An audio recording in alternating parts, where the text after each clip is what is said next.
8:36 ng umaga. Pababa na po tayo patungong Talmoy. Nasa tuktok po tayo ng Balangabang. Yan po yung mga kabundukan aming dadaanan. Yes, let's enjoy. Sige, para sa bata, para sa Talmoy.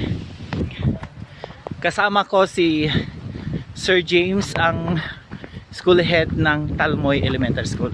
Hi, Sir James. Kaway-kaway dyan. Ayan. Sila ang kasama ko na mag-monitor for the opening of classes. Ayan. Ngayon lang kami makapasyal sa Talmoy dahil nung nakarang mga araw, everyday na umuulan dito ang lakas. Ayan. Lakas pa ng hangin. Ang ginaw, kaya tingnan naka-sweater kami.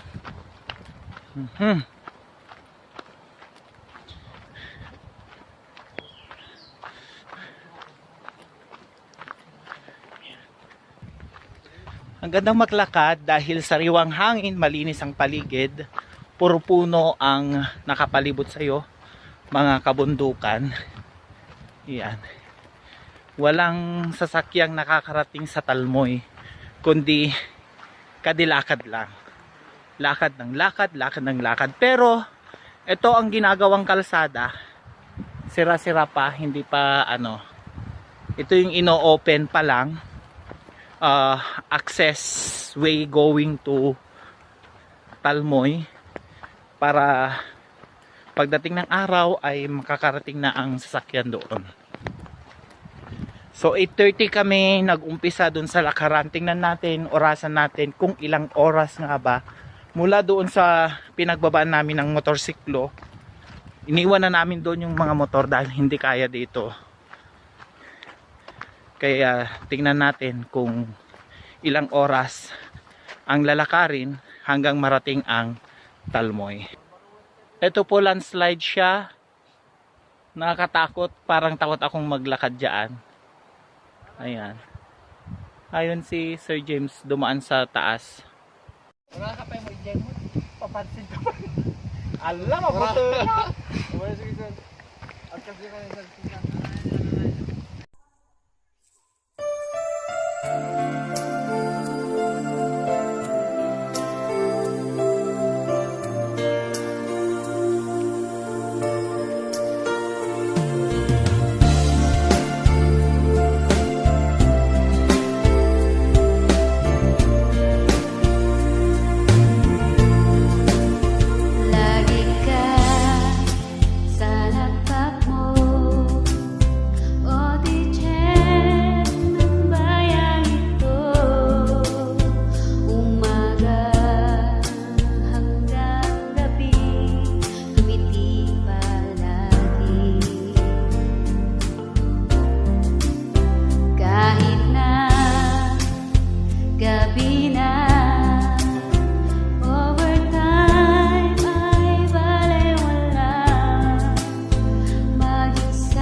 Nasa Muktidalan, masukal ang daan.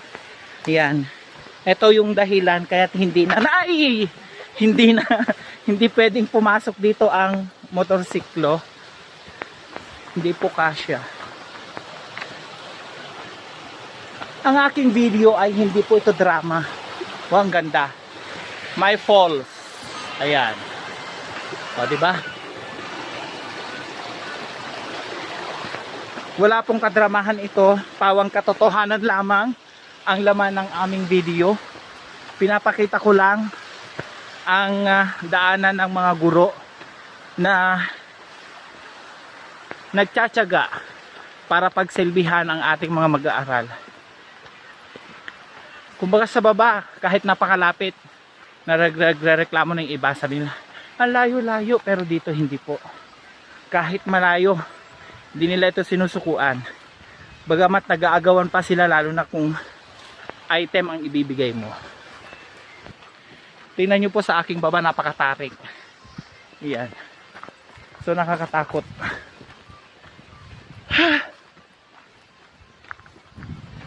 Nadaanan na namin yung mga puro landslide. Nangatog ang aking mga tuhod dahil pagpakiramdam ko parang mahuhulog din ako sa baba. Ang aming pupuntahan ay may 3 guro doon. Yung isa ay hawak niya ang kinder to grade 2, ay kinder to grade 3 to grade 2 I should say. Then yung isa 3 and 4, yung isa 5 and 6. Meron silang kabuang 49 na enrollees. Yan. Bali, cluster school lang yun ni Sir James. 3 ang hawak na school ni Sir James. O, tingnan nyo may gate pa. Ayan. Ito yung gate niya. Napakalit na ng daanan, may gate pa. Bakit may gate? Para hindi papasok ang mga baka sa kabila.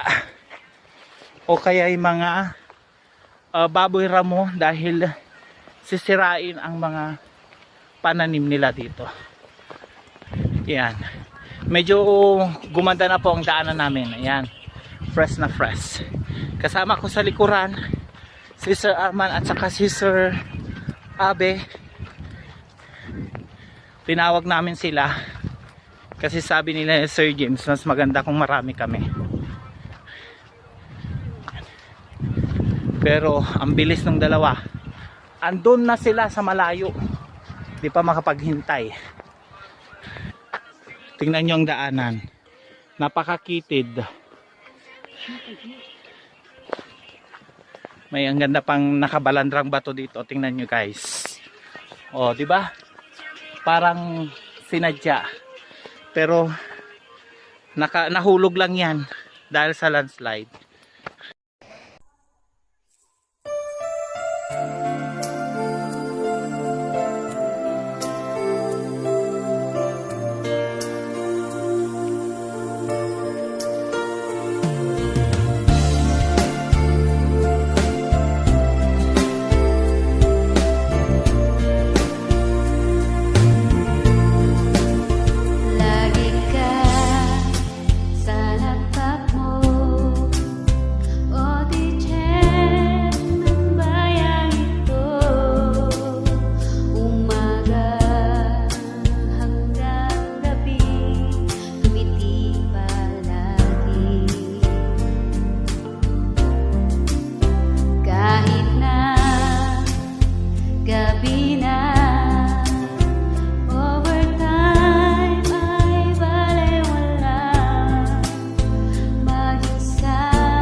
Mahigit 1 oras na kami naglalakad, mga ka-Pulsat YT channel.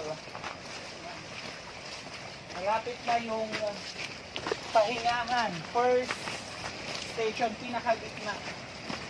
Pero nagsamag.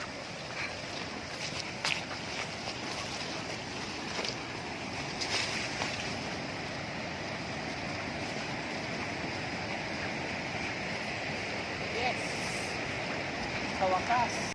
Report ay agad na gagawin mo. Naging hindi mo pansin ang pagkagat ng mali. Dahil nais matapos ang reading.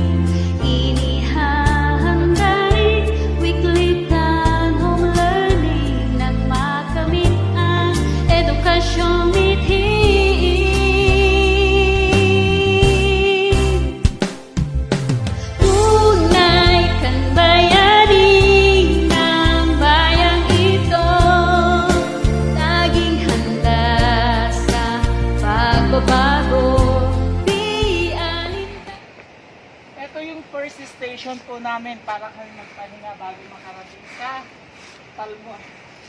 Subalit, napakarumi, daming tayo ng kalding, daming pasas. Ito ang station number 2. Kaya pa yung natural na tubig ko, iniinom nila yun, malinis.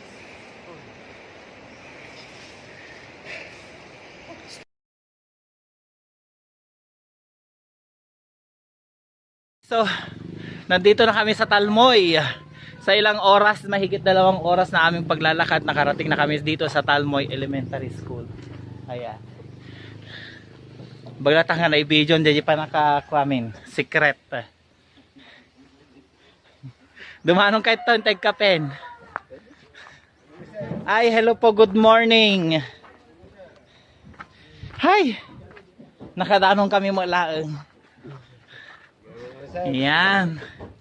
Apo. Talaga amot.